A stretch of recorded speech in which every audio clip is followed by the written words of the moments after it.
Next ಬರೋಣ. So ಹಾಗಾದರೆ ಭಾರತದ ಒಳಗಡೆ ನೀವೇನಾದರೂ ನೋಡೋದಕ್ಕೋದ್ರೆ ಸೊ ಒಂದು ಏನು ನೋಡ್ತೀರಾ, share of cereals allocated in animal ಫೀಡ್ಗೆ ನೀಡಲಾಗಿರುವಂಥ ಆಹಾರ ಧಾನ್ಯಗಳ ಬಗ್ಗೆ ಮಾತಾಡ್ತೀರಾ. ಇಂಡಿಯಾದಲ್ಲಿ ಇದು ಭಾಳ ಕಡಿಮೆ ಇದೆ, ಆದರೆ ಬೇರೆ ದೇಶಗಳಲ್ಲಿ ನೀವು ನೋಡೋದಕ್ಕೋದ್ರೆ ಏನಿದೆ, ಸೊ ಇದು ಜಾಸ್ತಿ ಇರೋದನ್ನು ನೋಡ್ತೇವೆ. ಓಕೆ, ಸೊ ಇದೇನಾಗುತ್ತೆ, ಮಾನವನಿಗೆ ಬೇಕಾದಂಥ ಒಂದು ಆಹಾರ ಧಾನ್ಯಗಳನ್ನು ನಾವು ಪ್ರಾಣಿಗಳಿಗೂ ಕೂಡ ಕೊಡ್ತಾ ಇದ್ದೀವಿ ಅಂತಂದಾಗ ಅಲ್ಲಿ ನಿಮ್ಗೆ ಏನಾಗಬೇಕು, ಸೊ ಇದು ಆದಷ್ಟು ಕಡಿಮೆ ಕೊಡೋದಕ್ಕೆ ಟ್ರೈ ಮಾಡಿರಬೇಕು, ಅಥವಾ ಅದನ್ನು ಸೊ ಬಿಟ್ಟು ಬೇರೆ ಅಲ್ಟರ್ನೇಟಿವ್ನ ಬಗ್ಗೆ ಯೋಚನೆ ಮಾಡಬೇಕು. ಆದರೆ ಇಲ್ಲಿ ಎರಡೂ ಒಂದೇ ಥರದನ್ನು ಬಳಸ್ತಾ ಇದ್ರಿ ಅನ್ನೋದು. ಸೊ ಆ ಥರದ ಕನ್ಸಂಪ್ಷನ್ ಕೂಡ ನಿಮಗೇನಾಗುತ್ತೆ, ಕೆಲವೊಂದು ಸಂದರ್ಭದಲ್ಲಿ ಪ್ರಾಬ್ಲಮ್ ಆಗುತ್ತೆ. ಓವರ್ ಕನ್ಸಂಪ್ಷನ್ ಬಗ್ಗೆ ಹೇಳ್ತೀನಿ. In most developed countries less than 1/3 of the domestic serial production is for human consumption ಅಂತ ಹೇಳ್ತಾರೆ. ಅಂದರೆ ಮೀನಿಂಗ್ ನೋಡಿಲಿ.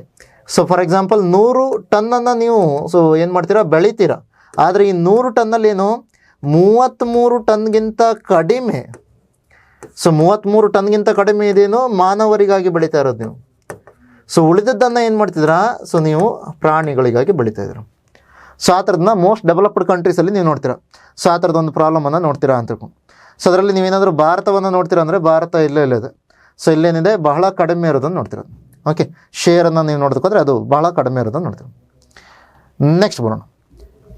ಸೊ ಇನ್ನು ಈ ಥರದ ಒಂದು ಮಾತನ್ನು ಹೇಳ್ತಿದ್ದೆ ನೋಡಿ, it takes around 100 times as much land to produce 1000 kilocalories of meat compare to plant based alternatives ಅಂತ ಕರಿತೀವಿ. ಹಾಗಾದರೆ ಈಗ ಎರಡು ರೀತಿಯಿಂದ ನಮ್ಗೆ ಆಹಾರವನ್ನು ತಗೋತೀವಿ ಅಂತ ಥಿಂಕ್ ಮಾಡಿ. ಒಂದು ಸಸ್ಯದ ಮೂಲಕ ಬಂದಿರುವಂಥದ್ದು, ಇನ್ನೊಂದು ಪ್ರಾಣಿಗಳ ಸೊ ಒಂದು ಮಾಂಸಗಳಿಂದ ಬಂದಿರುವಂಥದ್ದು. ಇದು ಎರಡರ ಎನರ್ಜಿಯನ್ನು ನೀವೇನಾದರೂ ಕಂಪ್ಯಾರಿಸನ್ ಮಾಡಿಕೊಂಡು ಅದರಾದಾದ್ಮೇಲೆ ಯಾವುದಕ್ಕೆ ಜಾಸ್ತಿ ನಮಗೆ ಭೂಮಿ ಬೇಕಾಗುತ್ತೆ ಅಥವಾ ರಿಸೋರ್ಸ್ ಬೇಕಾಗುತ್ತೆ ಅಂತೇಳಿ ನೋಡೋದಕ್ಕೆ ಹೋದರೆ ಆವಾಗ ಏನು ಹೇಳ್ತಾರೆ, ಸೊ ಮೀಟ್ಗೆ ಸಂಬಂಧಪಟ್ಟ ಹಾಗೆ ನೀವೇನಾದರೂ ಪ್ಲ್ಯಾಂಟ್ ಬೇಸ್ಡನ್ನು ನೋಡೋದಕ್ಕೆ ಹೋದರೆ 1000 ಕಿಲೋಕ್ಯಾಲರಿಯನ್ನು ಎರಡರಲ್ಲಿಯೂ ಕೂಡ ಕೊಡ್ತೀರ ಅಂತಂದರೆ ಆವಾಗ ಮೀಟ್ ಬೇಸ್ಡ್ ಸೊ ಇದಕ್ಕೆ ಸಂಬಂಧಪಟ್ಟ ಹಾಗೆ ಏನು ಬರುತ್ತೆ, 100 times ಜಾಸ್ತಿ ಲ್ಯಾಂಡ್ ಬೇಕು ಅಂತ ಹೇಳ್ತಾರೆ. ಭೂಮಿ ಅರೌಂಡ್ 100 times ಬೇಕು ಅಂತ ಹೇಳ್ತಾರೆ. ಸೊ ಫಾರ್ ಎಕ್ಸಾಂಪಲ್ ಬೀಫ್ ಹರ್ಡ್ಗೆ ಸಂಬಂಧಪಟ್ಟಾಗಿ ನೀವು ನೋಡ್ಬೋದು. ಸೊ ಇಲ್ಲಿಂದ ಅರೌಂಡ್ 120, ಹೌದಾ. ಸೊ 120, ಸೊ ಏನಿದು 120 so land use per 1000 kilocalories ಅಂತ ಕರಿತೀವಿ. ಓಕೆ, ಸೊ ಇದು ಅರೌಂಡ್ 120 ಇರೋದನ್ನು ನೋಡ್ತೀರಾ. ಅದೇ ನೀವೇನಾದರೂ ಇವನ್ನೆಲ್ಲ ನೀವು ನೋಡೋದಕ್ಕೆ ಹೋದರೆ, ಓಕೆ, ಕೆಳಗಡೆ ನೀವು ನೋಡ್ತೀರಾ, ಸೊ ಸಸ್ಯಜನಕವನ್ನು ನೋಡ್ತೀರಾ, ಅಂದರೆ ಸಸ್ಯಗಳಿಂದ ಉತ್ಪಾದನೆ ಆಗಿರೋದು ಅದೇನಿದೆ ಅದು ಭಾಳ ಕಡಿಮೆ ಇರೋದನ್ನು ನೋಡ್ತೀರಾ. ಸೊ ಲ್ಯಾಂಡ್ ಯೂಸೇಜ್ ಭಾಳ ಕಡಿಮೆ ಇರುತ್ತೆ ಅಂದರೆ 1000 ಕಿಲೋಕ್ಯಾಲರಿಯನ್ನೇ ಉತ್ಪಾದನೆ ಮಾಡೋದಕ್ಕೆ. ಸೊ ಆ ಥರದಲ್ಲ ನೀವು.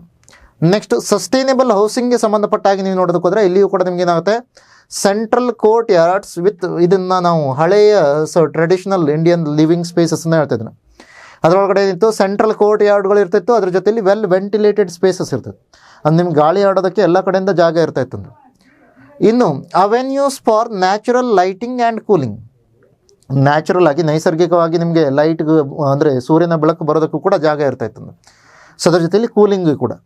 ಇನ್ನು use of local building materials, so ಅಲ್ಲಿ ಹತ್ತಿರದಲ್ಲಿ ಸಿಗುವಂಥ ಬಿಲ್ಡಿಂಗ್ ಮಟೀರಿಯಲನ್ನು ನೀವು ಬಳಸ್ತಾ ಇದ್ರು. ಅದ್ರ ಜೊತೆಲಿ ಲೋಕಲ್ ಲೇಬರ್ ಕೂಡ ನಿಮ್ಗೆ ಏನು ಮಾಡ್ತಾಯಿದ್ರು, ಕನ್ಸ್ಟ್ರಕ್ಷನನ್ನು ಈಸಿ ಮಾಡ್ತಾಯಿದ್ರು.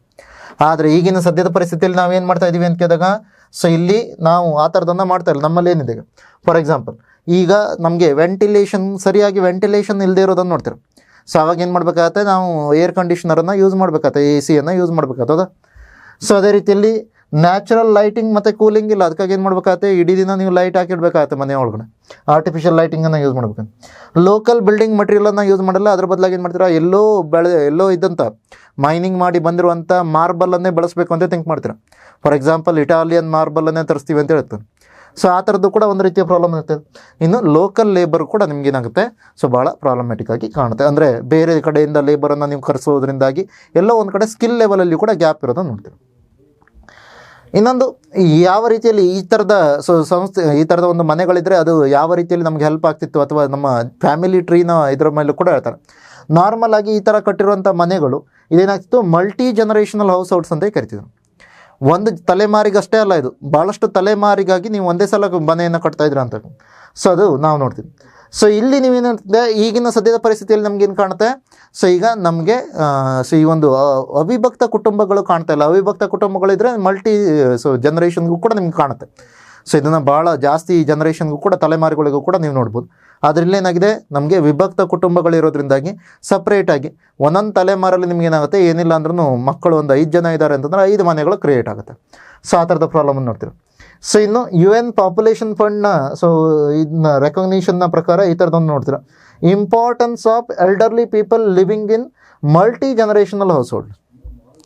ಸೊ ಭಾಳ ಜಾಸ್ತಿ ತಲೆಮಾರುಗಳಿರುವಂಥ ಒಂದು ಜಾಗದಲ್ಲಿ ಅಥವಾ ಮನೆಯಲ್ಲೇ ಸೊ ಅಲ್ಲಿ ಎಲ್ಡರ್ಲಿ ಪೀಪಲ್ ಇದ್ದರೆ ಅವಾಗ ಏನಾಗುತ್ತೆ ಮತ್ತು ಒಳ್ಳೆಯದು ಅಂತ ಹೇಳ್ತದೆ. ಸೊ ಅದು ಯಾವ್ದು ಹೇಳ್ತದೆ, ಸೊ UN ಪಾಪ್ಯುಲೇಷನ್ ಫಂಡ್ ಕೂಡ ಹೇಳ್ತದೆ.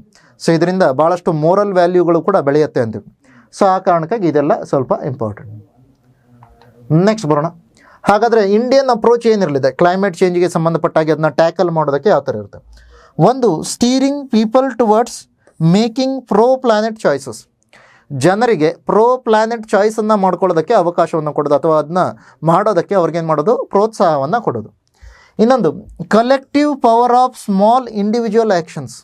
ಸೊ ಎಲ್ಲರೂ ಸ್ವಲ್ಪ ಅಂದರೆ ನಾನೇನು ಒಂದು ಫಾರ್ ಎಕ್ಸಾಂಪಲ್ ಏನು ಮಾಡ್ಬೋದು, 1 ಗ್ರಾಮ್ ಕಾರ್ಬನ್ ಡೈಆಕ್ಸೈಡನ್ನ ಕಡಿಮೆ ಮಾಡ್ತೀನಿ ಅಂದ್ರೂ ಕೂಡ ಎಲ್ಲರೂ ಈ ಥರ ಮಾಡ್ತೀವಿ ಅಂತಂದರೆ ಅವಾಗ ಏನು ಮಾಡ್ಬೋದು, ಸೊ ಪೂರ್ತಿಯಾಗಿ ಸ್ವಲ್ಪ ಮಟ್ಟಿಗೆ ಒಳ್ಳೆಯ ಕಾಂಟ್ರಿಬ್ಯೂಷನ್ನ ಕೊಡ್ಬೋದು. ಸೊ ಆ ಥರದ ಸ್ಮಾಲ್ ಇಂಡಿವಿಜುವಲ್ ಆ್ಯಕ್ಷನ್ಸ್ನ ಬಗ್ಗೆ ಹೇಳ್ತೀವಿ. ಅದರ ಜೊತೆಲಿ mindful consumption instead of over consumption. ನಿಮ್ಗೆ ಎಷ್ಟು ಬೇಕೋ ಅಷ್ಟನ್ನು ಯೂಸ್ ಮಾಡೋದು, ಸೊ ಬೇಕಾಬಿಟ್ಟು ಯೂಸ್ ಮಾಡೋದಲ್ಲ. ಸೊ ಅದನ್ನು ಹೇಳ್ತದೆ. ಇನ್ನು promotion of circular economy and reuse of waste products ಅಂತ ಕೇಳ್ತೀವಿ, ಅಥವಾ RRR ಅಂತ ಕೇಳ್ತಿರಲ್ಲ. RRR ಅಂತಂದಾಗ ಇಲ್ಲೇನು, ರೆಡ್ಯೂಸ್, ರಿಯೂಸ್ ಆ್ಯಂಡ್ ರೀಸೈಕಲ್ ಅಂತ ಕೇಳ್ತೀರ. ಅದು ನಿಮ್ಗೇನು ಕೇಳ್ತೀರ, ಅದನ್ನ ಸೈಕ್ಲಿಕಲ್ ಎಕಾನಮಿ ಅಥವಾ ಸರ್ಕ್ಯುಲರ್ ಎಕಾನಮಿ ಅಂತ ಕರಿತೀವಿ. ಸೊ ಆ ಥರದ ಎಕಾನಮಿಯ ಬಗ್ಗೆ ಮಾತಾಡ್ತೀವಿ. ಇನ್ನು local plant based cushions which are highly nutritious and has a low ecological foot print.